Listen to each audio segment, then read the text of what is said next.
Portugal evoca los 40 años de la Revolución de los Claveles, que puso fin a una de las dictaduras más largas de Europa. 40 años después, Portugal recuerda en estos días la Revolución de los Claveles, el levantamiento militar que provocó la caída de la dictadura de António de Oliveira Salazar y puso fin al colonialismo y a las guerras en África, abriendo paso a un Estado libre y democrático. A comienzos de la década del 70, el régimen autoritario denominado Estado Novo sojuzgaba a un Portugal envejecido y anquilosado, rodeado de una Europa próspera y en plena efervescencia social e intelectual. Destituido en 1968 por incapacidad, el fundador del régimen, António de Oliveira Salazar, falleció en 1970. Su sucesor, Marcelo Caetano, mantuvo la inercia y el poder policial del Estado, abortando cualquier intento de reforma política. A Cruz da Guerra es símbolo de valor de heroicidad. Arrastradas por los movimientos descolonizadores en África, las colonias de Mozambique, Angola y Guinea sufrían constantes revueltas, obligando al régimen a mantener la vigencia del imperio portugués por la fuerza de las armas. La guerra en las colonias generó serios conflictos en los sectores civiles y militares, abonados por un modelo económico que sumía a la mayor parte de la población en la pobreza, generando una fuerte emigración.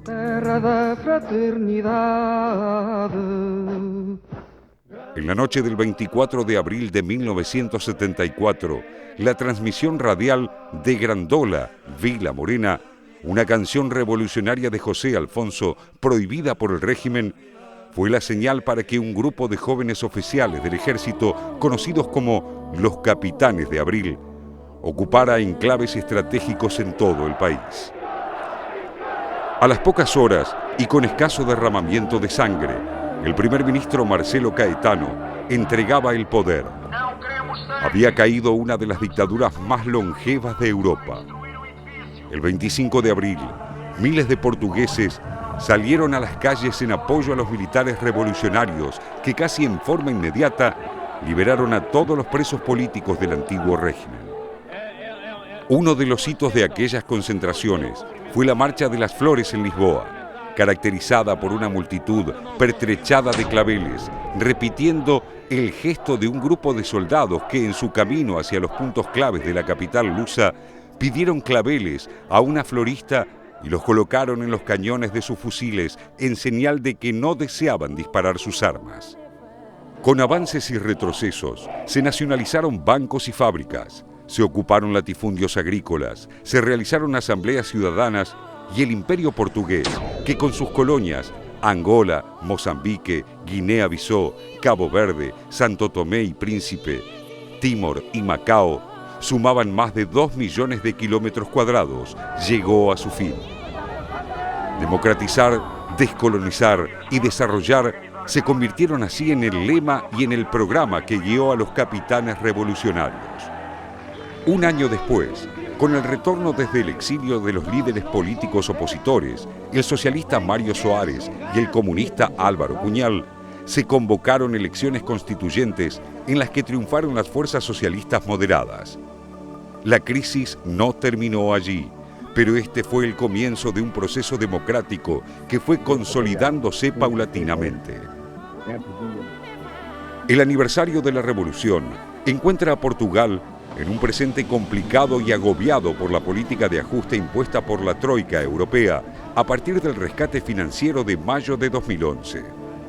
Aunque el contexto político y social es muy diferente, la deuda pública que alcanza al 130% del PBI y las altas cifras de desempleo constituyen hoy una herida abierta cuyo corolario es una fuerte emigración. Desde 2010, casi 200.000 portugueses abandonaron el país en busca de mejores horizontes. Los claveles, símbolo del cambio, son habituales en las constantes manifestaciones y huelgas que se suceden en Lisboa y en otras ciudades lusas. La canción Grandola Vila Morena, cuya emisión marcó el inicio del cambio, es la banda sonora que acompaña toda reivindicación actual. 40 años después, el aire simbólico de la Revolución de los Claveles se sigue respirando en cada rincón de Portugal. Grandola Vila Morena, terra da fraternidade, o povo é quem mais ordena dentro de ti a cidade.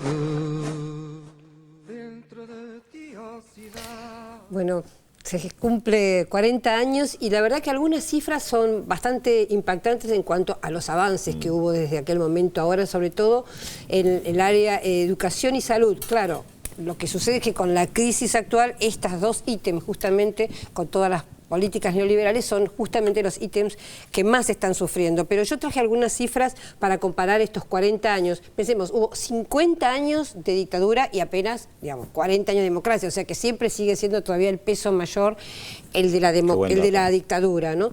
Pero bueno, en estos 40 años había el analfabetismo hace 40 años era prácticamente absoluto, había casi más de 80% de analfabetismo. Hoy día, según los últimos datos, es el 5%. En aquel momento tenía una enorme dificultad con el tema. Otro tema es que tomé como ejemplo es la mortalidad infantil.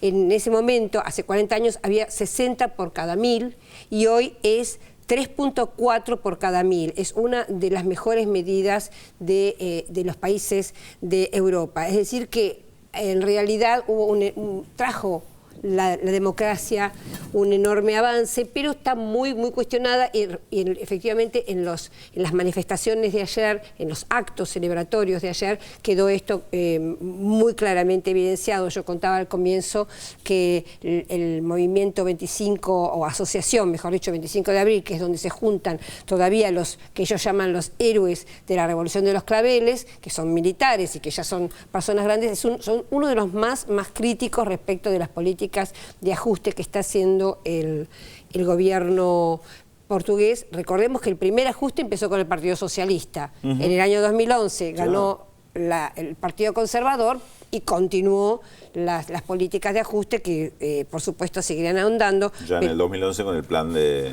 la Troika, ¿no? El Fondo Monetario, Banco Central Europeo, Unión Europea.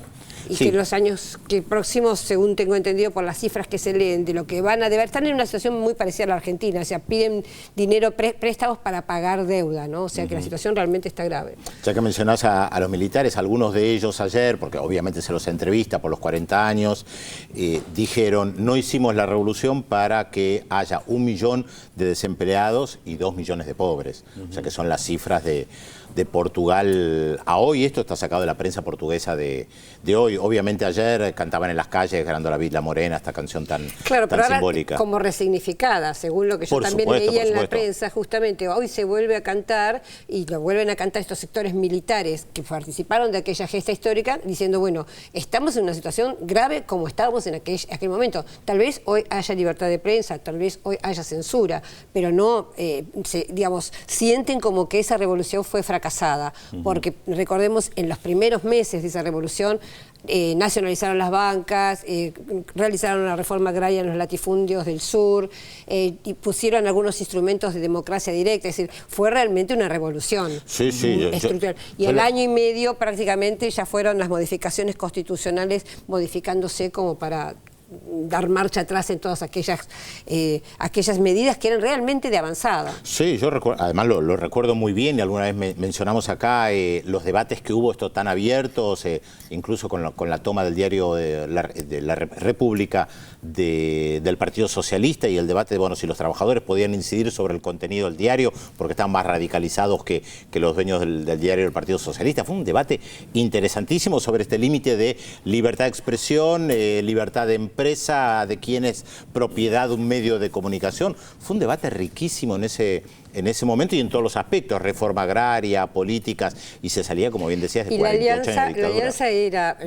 estos sectores radicalizados de los militares junto con los campesinos, sobre todo, estamos hablando hace 40 años atrás, y los que fueron luego ganando espacio fueron los militares moderados, más los partidos socialistas, los partidos de derecha y también, por supuesto, todo lo que es el sector empresarial, ¿no? Y la dificultad de la izquierda, que venía de décadas de clandestinidad, para reorganizarse, rearmarse o surgir directamente. Hoy la izquierda portuguesa tiene un peso importante en el Parlamento. Estaba leyendo incluso encuestas que plantean que para la elección del Parlamento Europeo, la izquierda en su conjunto en Portugal puede tener una gran votación, al igual que en Alemania, en Grecia con Syriza. O sea, hay que prestar atención a eso, pero bueno, es otro tema.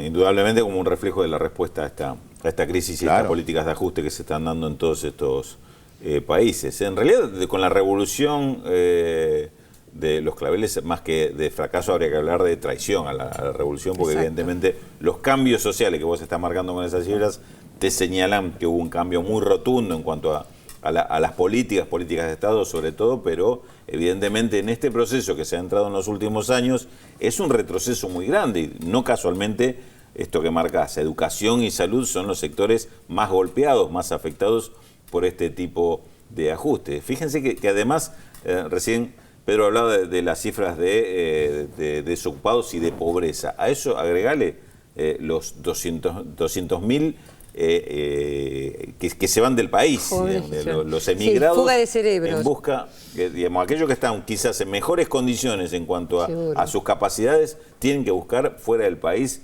la alternativa de progreso, de desarrollo, con lo cual también está marcando que en perspectiva la situación no es buena, no pinta para ser mejor tampoco en lo inmediato como resultado de estas políticas. De todas maneras, yo sería más cauteloso al utilizar la palabra traición, porque el objetivo era derrocar a la dictadura. Eran 48 años de dictadura y ahí se abría un panorama para ver qué camino tomar. En eso no traicionaron, derrocaron efectivamente a la dictadura. Caetano se tuvo que exiliar, en menos de 24 horas se fue, se refugió en Brasil y después, bueno, hubo un debate público para ver hacia dónde se iba. En esa pugna ganaron los sectores más moderados, ¿no? Claro, lo cual hizo que rápidamente, el año próximo, cuando murió Francisco Franco, España decidiera un parlamentarismo monárquico para evitar cualquier tipo de cambio revolucionario. Claro. Cuando digo traición me refiero más a estos últimos años y traición a los objetivos de favorecer a la mayoría populares en ese sentido, digamos.